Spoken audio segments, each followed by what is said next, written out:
I'm Dr. Suk Demon, an emergency physician at Surrey, British Columbia, and a board member of the Ketamine-Assisted Therapy Association of Canada. We endeavor to empower practitioners and physicians to knowledgeably and safely deliver ketamine-assisted therapy. To ensure that our health system is shaped in ways that is empowering for practitioners and truly accessible requires active participation in regulatory change and collaboration for new and inventive solutions. With the continued development of high-quality standards and engagement with communities and stakeholders, we can support interdisciplinary teams in delivering increased access to ketamine-assisted therapy. Join CATA Canada in supporting and empowering communities in shaping the policies and practices for how this therapy is delivered in ways that will make a significant impact on the current mental health crisis and for generational healing. Thank you.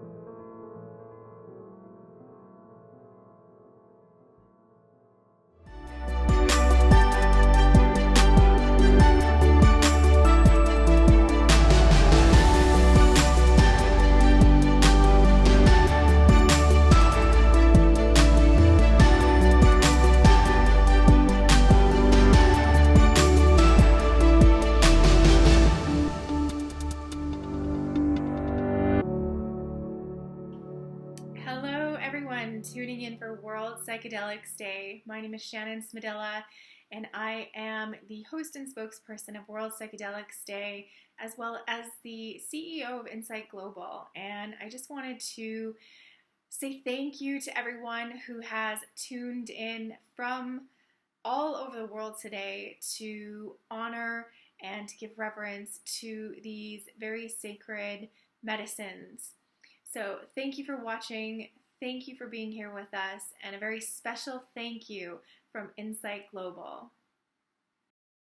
Welcome to the first annual World Psychedelics Day. My name is Shannon Smedella, and I'm the spokesperson of World Psychedelics Day.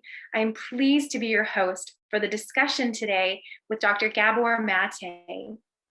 The International Psychedelics Awareness Foundation is a nonprofit organization welcoming collaborators and allies, upholding the values of sustainability, accessibility, diversity, and inclusivity.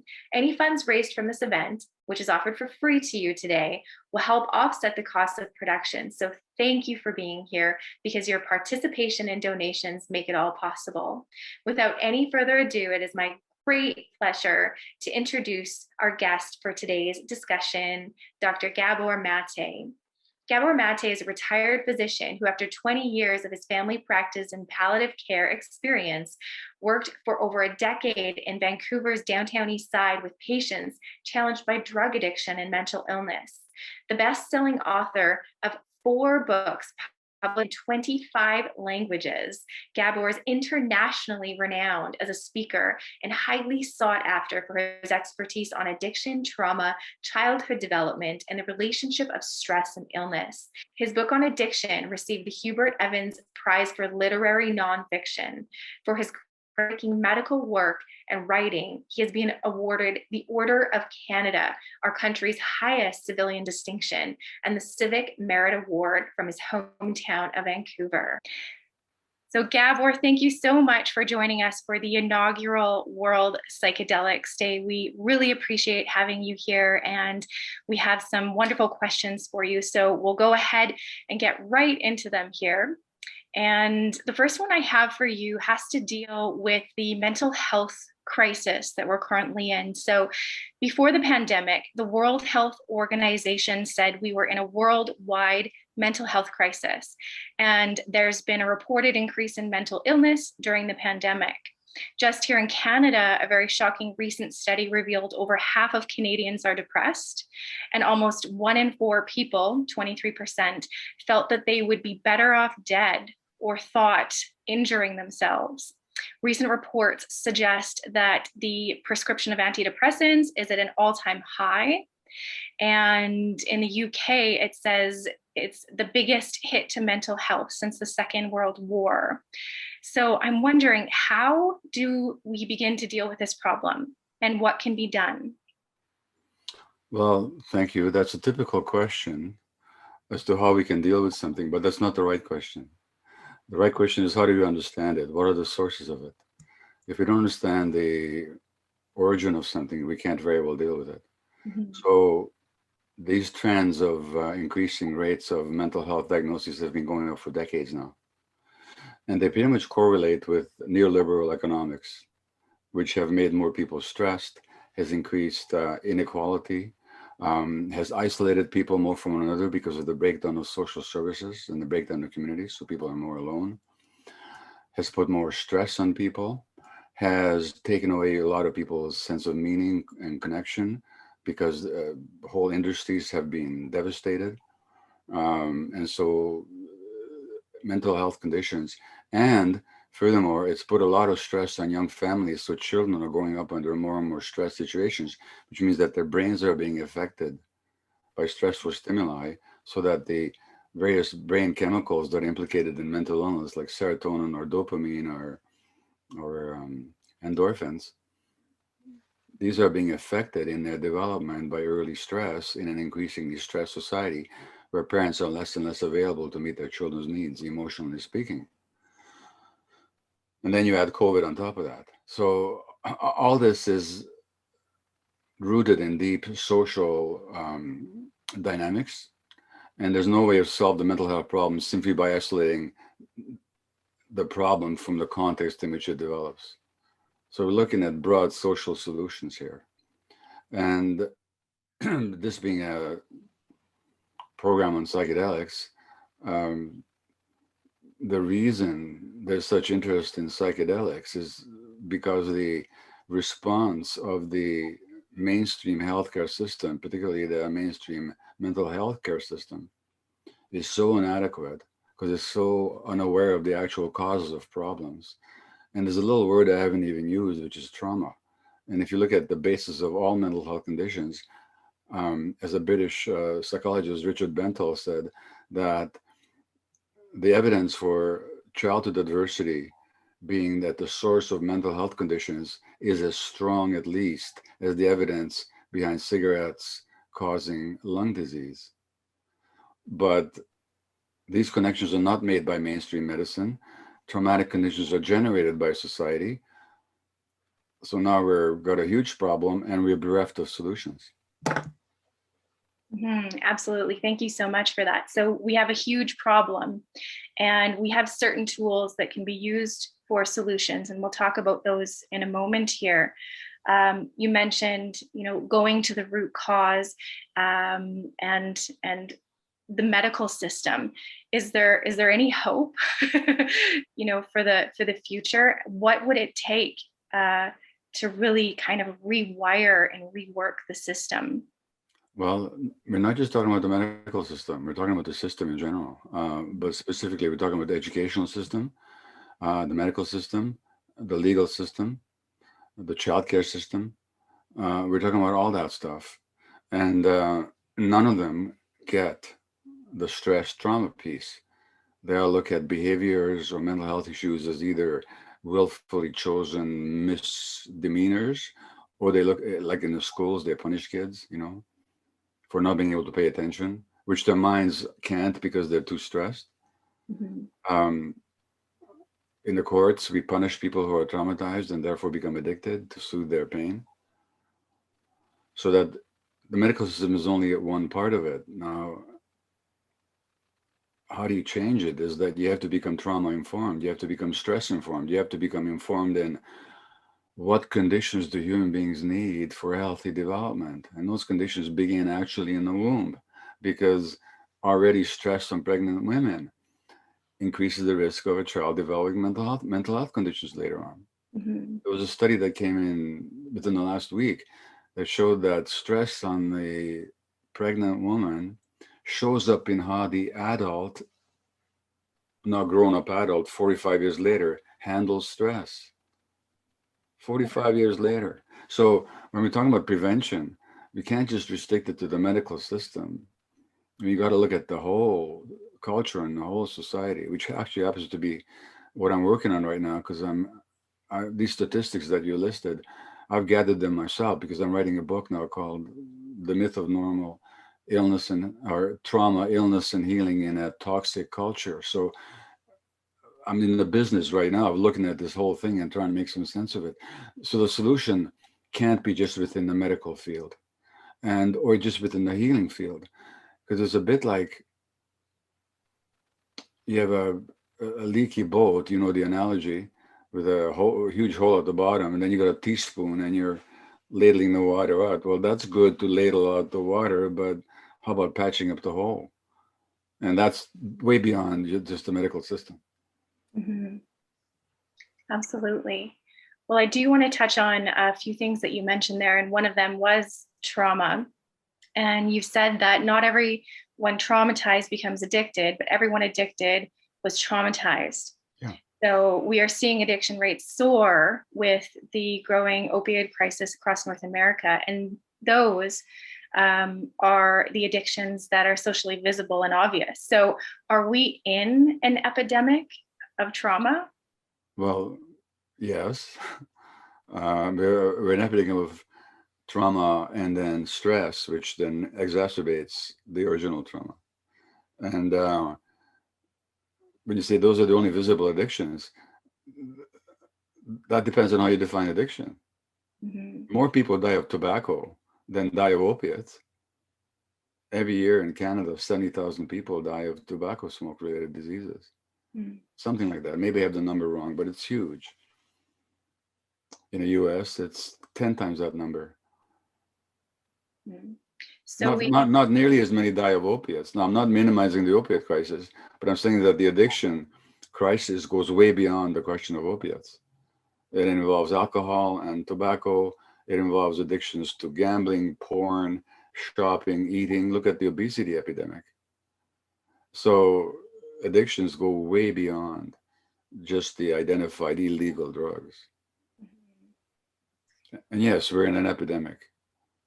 On the topic of trauma still, how do we separate out trauma from issues of things, let's say, like poverty and lack of social safety networks for vulnerable populations that often lead to people being homeless from addiction, would you say? Well, my point is that you can't separate it. There's no separation.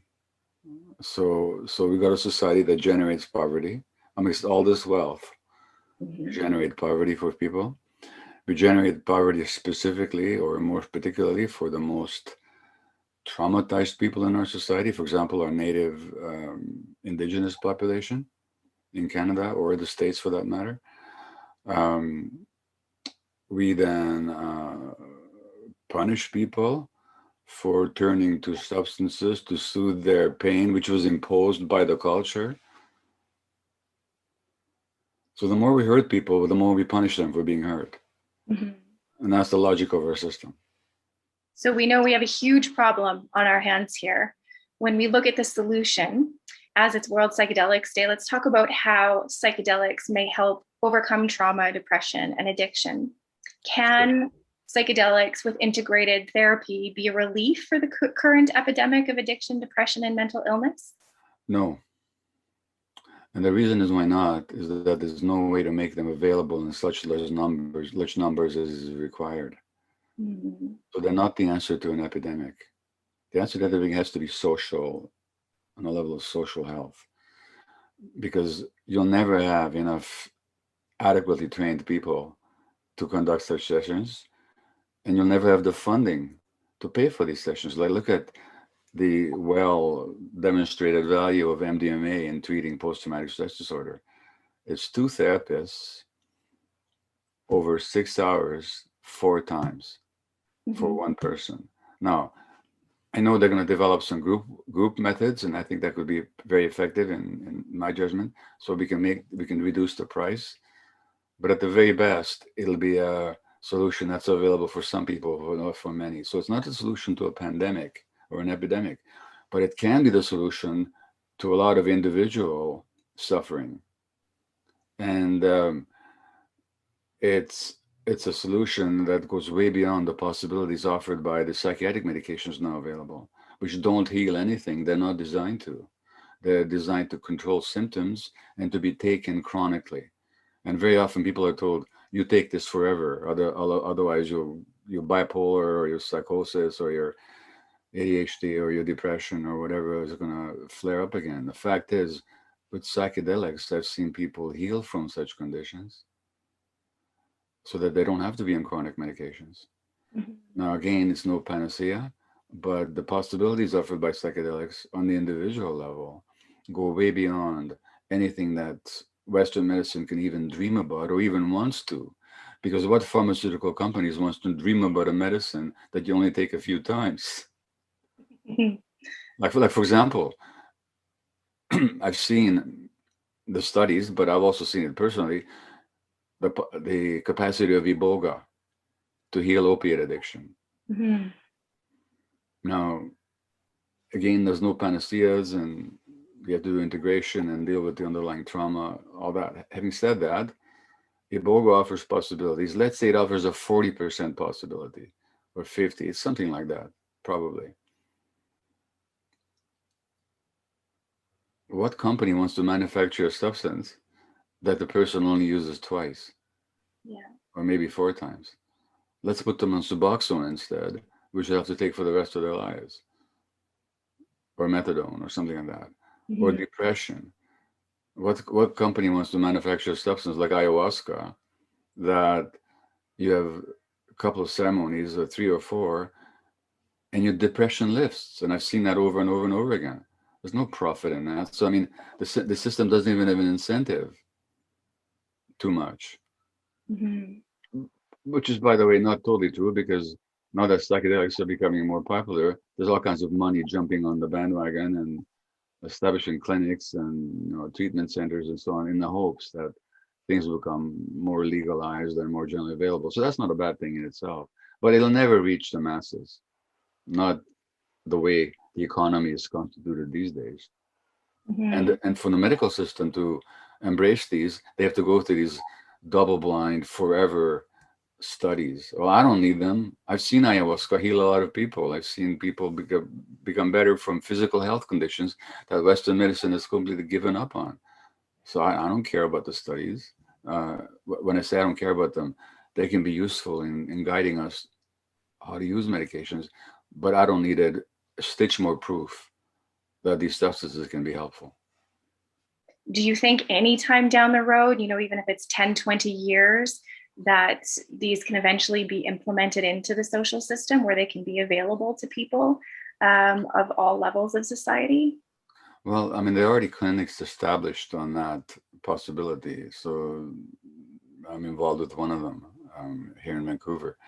Um, but I see huge funding issues, Mhm. like the people that most need them in the downtown east side of Vancouver, for example, with a heavily concentrated population that uses a lot of drugs. They also live in the streets or in poverty and single room occupancy hotels. They can't afford $250 a night for an ayahuasca ceremony. Mhm. They can't afford to hire two therapists to work with them 6 hours, 4 times with MDMA. So unless the system really changes its attitudes towards mental illness in general, addiction specifically, and then the use of psychedelics, all of which is I see taking a lot of time yet, it's not going to happen anytime soon. Mhm. At least, no, it'll happen for the middle class. For the people that can afford it, it'll happen. And that's a good thing because, I mean, you don't have to be in poverty to be traumatized or to suffer the impacts of social stress that shows up in anxiety or depression. So, so the middle class that has a sufficient income, they'll be able to afford it. But Mhm. that middle class is shrinking, by the way. Do you think that decriminalization will have any part in helping those people in society that don't have access? Well, decriminalization of psychedelics. Mhm. Well, that by itself won't help people have more access. because it's not going to make it any cheaper. It's a necessary step and a sane step, but by itself, it will not increase access.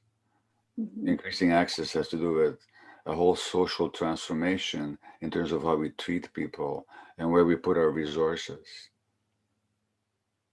Like, what if they put the resources that now goes into law enforcement into healing? Well, then you could afford it. Mhm. You could actually afford it. But that's what I'm saying. Those answers are social answers rather than specifically medical answers. Mhm. You did also mention root cause, and that's something I want to ask you about as well. Neuroplasticity has become a central theme in the mental health field, and the ayahuasca vine has been shown in laboratory tests to accelerate the growth of new neurons. Can you Yeah. talk about that, and if that is why psychedelics seem to help address the root cause of mental health issues, allowing for that deep healing? Well, psychedelics affect the root causes, not just whatever effect they may have on neurological activity as such or neurological development as such, um, but actually by getting at the root cause of mental health conditions, which is trauma. Mhm. And basically, there are two aspects to trauma. One is an absolute disconnection from yourself because it's too painful to stay connected. When you're being hurt, it's too painful to stay connected to yourself. Therefore, the brain disconnects. Unfortunately, it's not a willed and conscious disconnection, but you can just reboot once the danger is gone. As a child, if you're being hurt and you disconnect and you suppress the pain, it stays suppressed and it stays disconnected. So there's a loss of self, number one. Number two, um, there's all this pain that you incur. And so a lot of the behaviors that make people sick, and I'm talking about whether physically ill or mentally ill or addicted, have to do with trying to keep the pain at bay, stay unaware of the pain. Well, a psychedelic experience can put you in touch with the deepest pain you've ever had. In fact, if it works, it will put you in touch with the deepest pain you've ever had. Like I said, it'll put you in touch with it in a context where it's safe to experience it Mhm. because you got guidance and support and holding, and you got your adult mind to witness that pain rather than just being in a isolated child state. So that's experiencing that pain and that sorrow, that grief is one of the benefits, one of the gifts of psychedelics. So from that point of view, there's no such thing as a bad trip. I had all this pain, I had all this fear. I say, good. This is the pain and the fear you've been carrying all your life. But the beautiful side of it is that the psychedelics can also show you that self that you got disconnected from in the first place. It can show you the beauty and the clarity and the courage and the presence, the love. And so you realize, well, I don't have to run because all this stuff is inside me. So on both those, it's on both ends of the scale, it can provide tremendous healing. So that's how it gets at root causes. Whatever it does to neuroplasticity, I'm not qualified to say. I am qualified to say that it gets at root causes on the psychic level, which of course translate to the physiological level because you can't separate the psyche from the soma, the mind from the body. Absolutely. The training that you run, Compassionate Inquiry, in that training, is that how you train your therapists and how you have them work with the clients, is getting to that root cause? Yeah, it's hard to summarize any healing modality in a couple of words, but the essence of it is, first of all, it has to be compassionate. So, so what you're doing here is you're presenting a compassionate holding space for the client. And as one of my teachers, A.H. Alma, says, only when compassion is present will people allow themselves to see the truth. So the truth hurts. So Mhm. people need compassion to be able to experience the truth. Um, and the second part is inquiry. So it's just asking the right questions to lead people back to themselves and to help people identify what hurt them so much. I've been so often in conversations where somebody says, you say that addiction is all based in trauma, but I had a really happy childhood. And it takes like 3 minutes, if you ask the right questions. Mm-hmm. And so compassion inquiry is my particular modality. People can check it out. It's a training that's available for therapists and healthcare workers. But the essence of it is, I think the essence of all healing modalities that are worth their salt is compassion. So whether you do EMDR, somatic experiencing, internal family systems, which is another wonderful system of therapy, um, uh, sensory motor reprogramming, I forget even I always forget the exact name. Whatever you do, the essence of it has to be compassion. And the essence of it has to be going to root causes rather than surface manifestations. So therapies that focus on cognition and behavior, for me, completely miss the mark because they don't deal with underlying dynamics. They deal with manifestations of underlying dynamics. And again, this is where psychedelics come in because they can really take you to the root, Mm-hmm. not just in a theoretical or verbal sense, but in an experiential sense. I do remember actually taking your workshop, your 2-day workshop, and the questions you asked were amazing because they do get right to the root. And right in front of my eyes, I saw you do that. And I remember another thing that you mentioned was that sometimes when people have these traumas, they can't consciously recall them. But psychedelics was something that they could use to access the traumas that were just extremely traumatizing, that they weren't even in the conscious mind, but buried in the subconscious. Well, there was an interesting study that looked at women who had been sexually abused in their teenage years, and this was documented through emergency room visits. 20 years later, almost half of them didn't remember the incident. They couldn't recall it, even though they could recall other things that happened around the same time. So there's a powerful repressive apparatus in our brains that's designed to protect us from overwhelming pain. Mm-hmm. So psychedelics can certainly put you back into that space where you recall. Now, that doesn't mean that everything that people recall during psychedelic experiences is actually accurate. That's an important distinction. It's like kind of like a dream, let's say, but what happens in dream states is that the conscious cognitive mind conks out, but the childhood emotional memories surface. Those centers in the brain that hold childhood emotional memories become activated in dream states. So an emotional memory of fear comes up, not a recall for an incident, but fear. So for me, for example, let's say I dream that I'm being chased by Nazis and I'm afraid. Well, I would think I'm afraid because I'm being chased by Nazis, but it's the other way around. The brain experiences the emotion of fear, then it has to make up a story to explain it. Mm-hmm. All of a sudden, I'm being chased by Nazis in my dream. Now, it's the same with psychedelics sometimes. It can put you in touch with deeply repressed emotional states, but then the mind then may make up a story. The story is not necessarily accurate, but it doesn't matter because what's accurate is the emotional state. So I say to people after such a report, I say, look, I can't verify for you that the narrative that you perceived during your psychedelic experience actually happened the way you recall it in that experience. But I can guarantee you 1000% that the emotional state that you experienced is a state that you experienced before you had conscious memory, or a state that you had to repress, so that the emotion is always valid. The story may or may not be, but it doesn't matter. It doesn't have to be. Mm-hmm.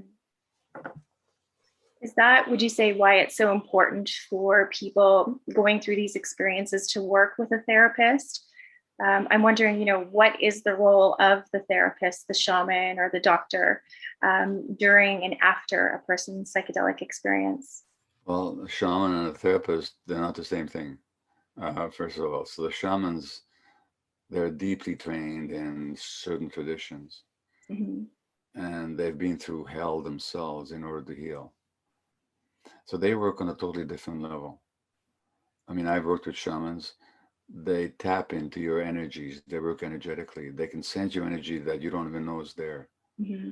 They told me things about myself they couldn't have possibly have known through any kind of narrative, but they were very accurate, you know, and they worked on that energetic dimension, uh, which means they work on the autonomic nervous system and the chakras and all that stuff, and on the hormones in your body. That's the level that they work on, very intuitively.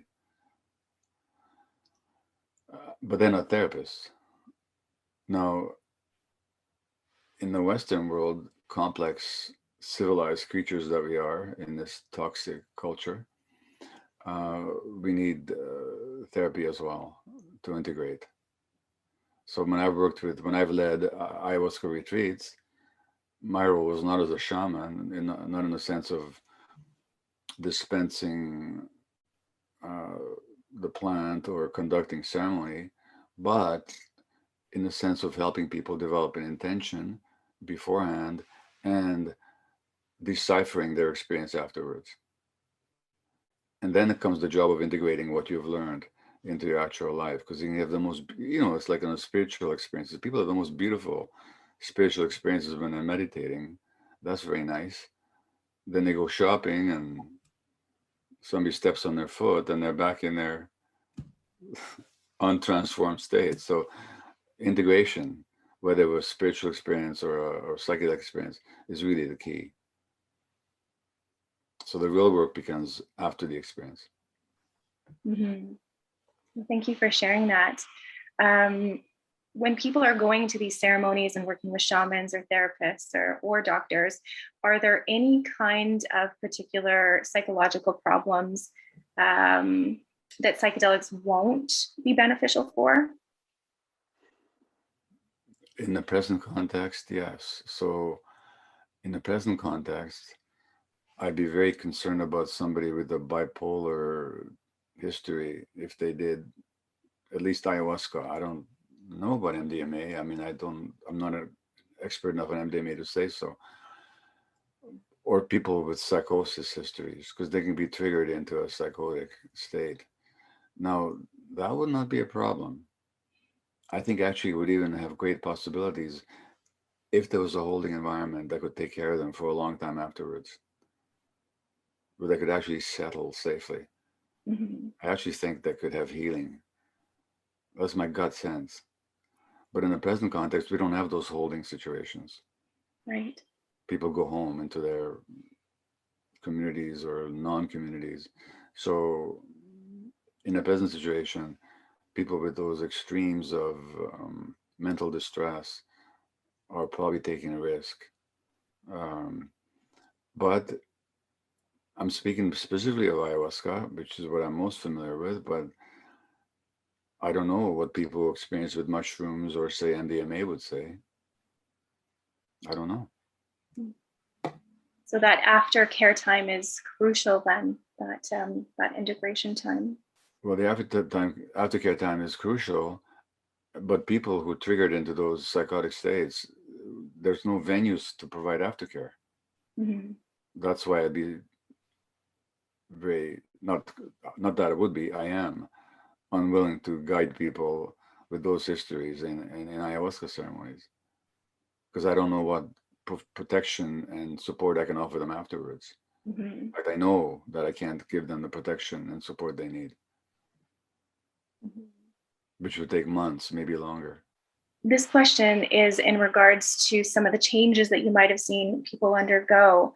I'm wondering if you're able to share with us some of the most significant changes you've seen people undergo when using psychedelics in a therapeutic manner. And you also mentioned that, shamans work on an energetic level. So if you're able to share those on, physiological, psychological, and even a spiritual perspective. Okay, well, in terms of what I've seen people heal from autoimmune disease, which was terminal, and Western medicine had done its best and had nothing left to offer. A person who was so paralyzed they couldn't get out of bed on their own, is now hiking and walking around and having a life through psychedelics. Um, I've seen people give up serious addictions, alcoholism, cigarettes, opiates. Again, situations that Western medicine has got very little to offer by way of healing. I've seen people overcome chronic depression, suicidality. Um, I've seen people improve their relationships with others because they get to know themselves better. So there's a lot of things I've seen. Now, in terms of the shamans, again, I said earlier, they work on the energetic level, which to me means a level of the autonomic nervous system, which is a huge part of our self-regulation system.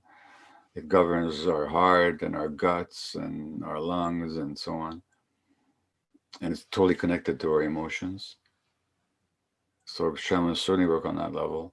Mm-hmm. They work on the level of sound vibrations. Like if you ever had sound therapy, those intense vibrations, they actually work on your body. So the shamans, when they chant, and they chant not just in a monotone, their voices move up and down the scale and they resonate in ways that are impossible to describe. They're working on that level, on just on the deepest energetic level. They work on the level of the chakras, I'm sure. And they probably work on levels that I'm not even aware of. Certainly, they work on a hormonal level. So there's it's deep physiological work as well as psychological work. And then whatever spirituality means to you, people are very often having experiences of oneness and unity and depth and transcendence through psychedelics.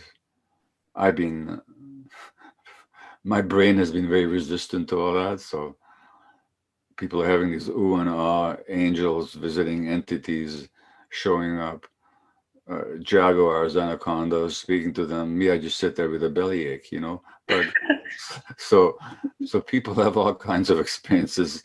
There's no one size fits all. You never know. But I've seen all this. Mm-hmm. You've seen a lot, and you've worked with a lot of people. You're an expert in trauma. What advice would you give to people that are currently, working through their issues with trauma and are looking at psychedelic therapy? Well, barring any contraindications, such as I've talked about, um, psychedelics offer a real possibility of dealing with fundamental issues of which your mental health conditions are only a manifestation of. So the mental health issues are secondary, the trauma is primary. And your disconnection from yourself is primary. And the pain that you're carrying is primary. Whatever mental health diagnosis you have, those are only responses to all that. Mental health diagnoses don't explain anything. They describe things, but they don't explain anything. It's rather circular, isn't it? Somebody says, so and so says bipolar illness. Well, how do you know? Because they have behaved such and such. Well, why did they behave such and such? Because they have bipolar illness. Well, how do we know they have bipolar illness? Because they have behaved such and such. It's it's hopeless. Mm-hmm.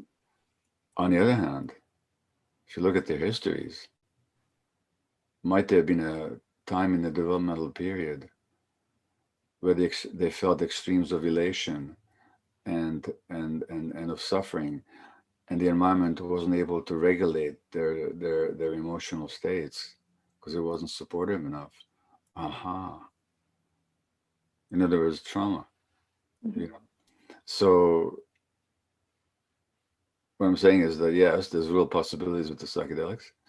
Um, a caveat: you have to find the right people to work with, and certainly in the ayahuasca world, and even in the MDMA world, there have been instances of egregious abuse of clients, exploitation of clients, Mm-hmm.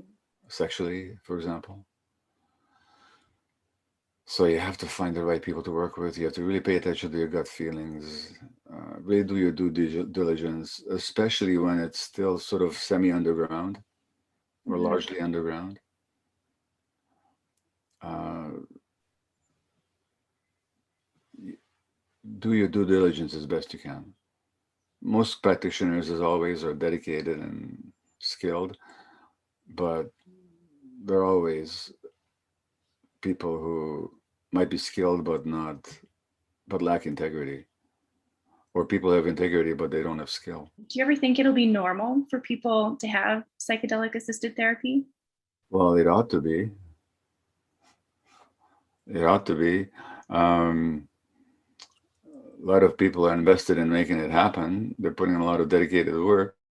Um, and certainly it's come a long way. I mean, since I know Andy Weil is involved with this event, and since his days, when it was all experimental and kind of underground, and a bunch of innovative anarchists doing things that society didn't know about and certainly didn't approve of, it's come a long way.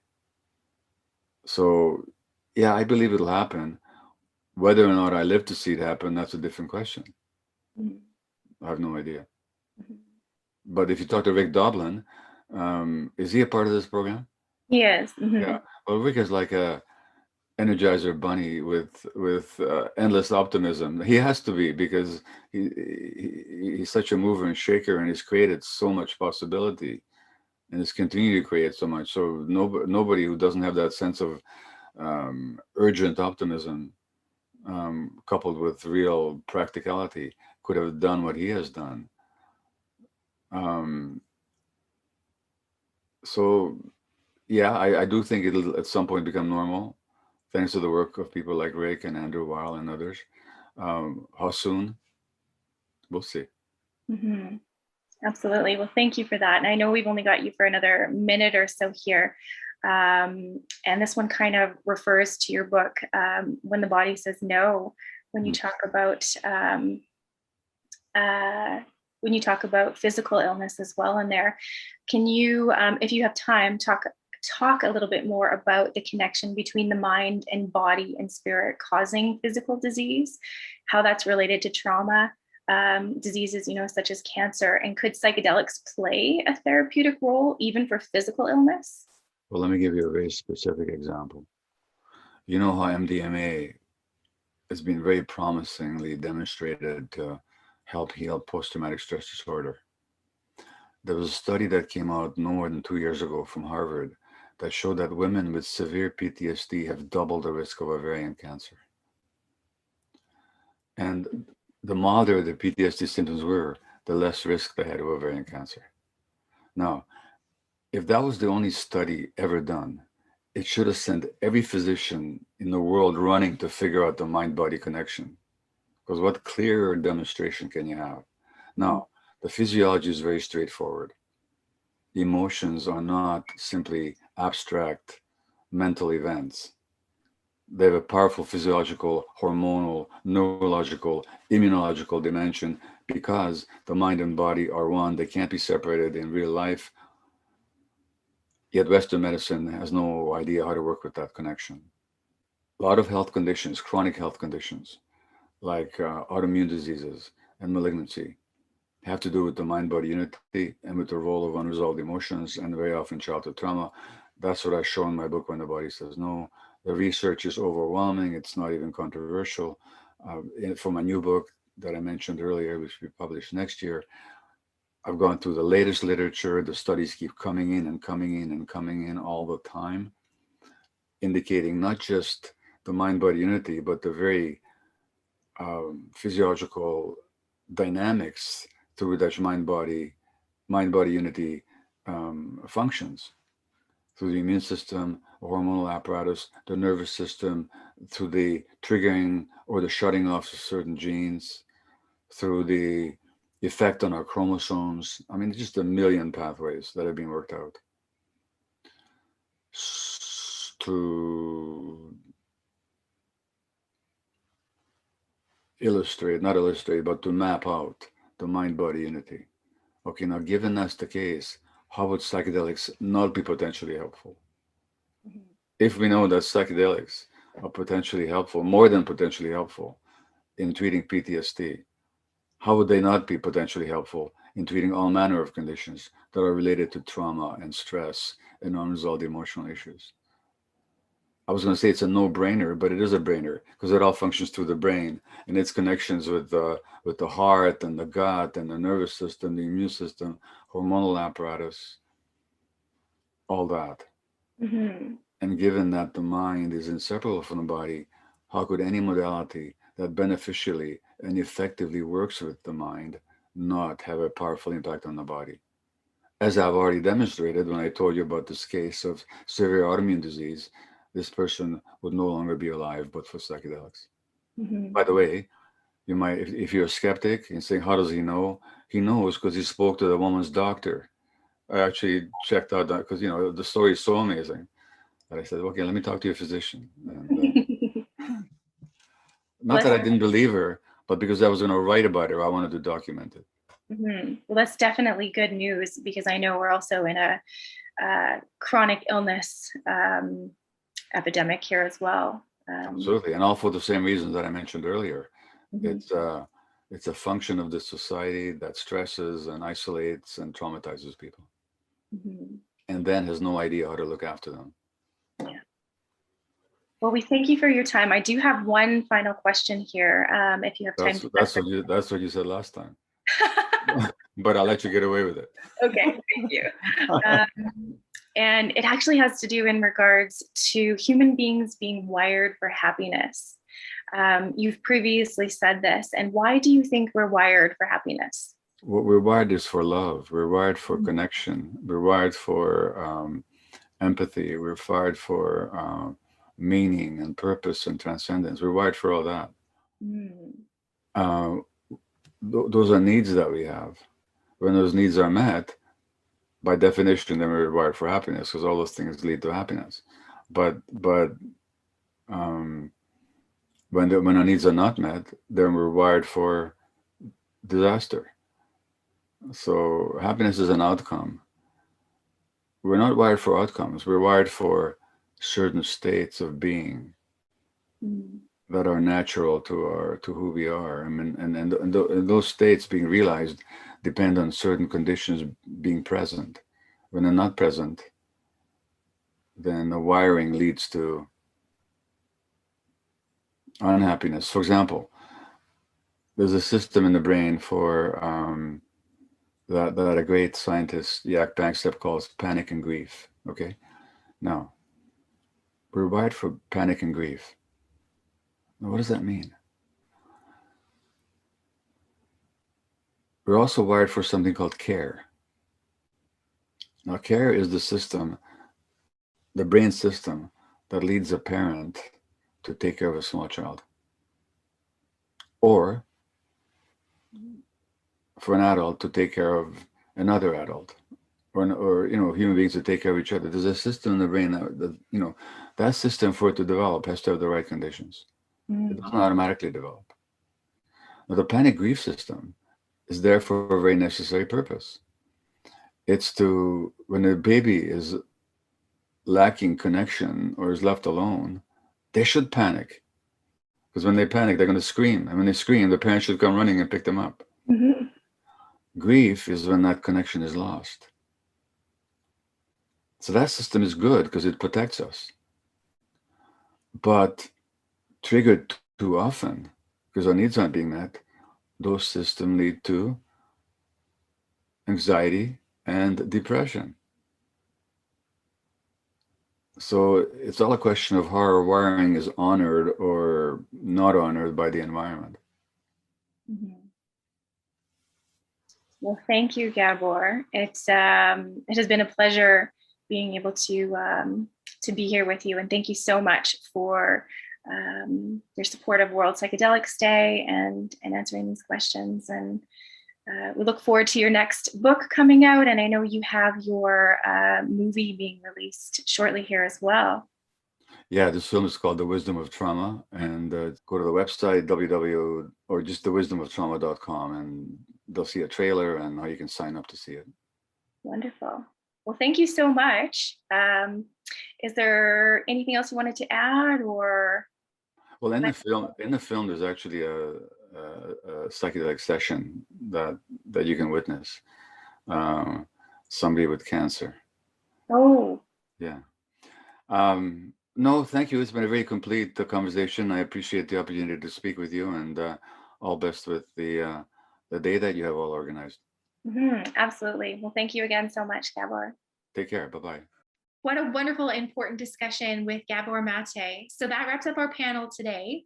And thank you so much to all of the speakers who have taken their time out of their schedules to take a look at these important topics in the psychedelic sphere.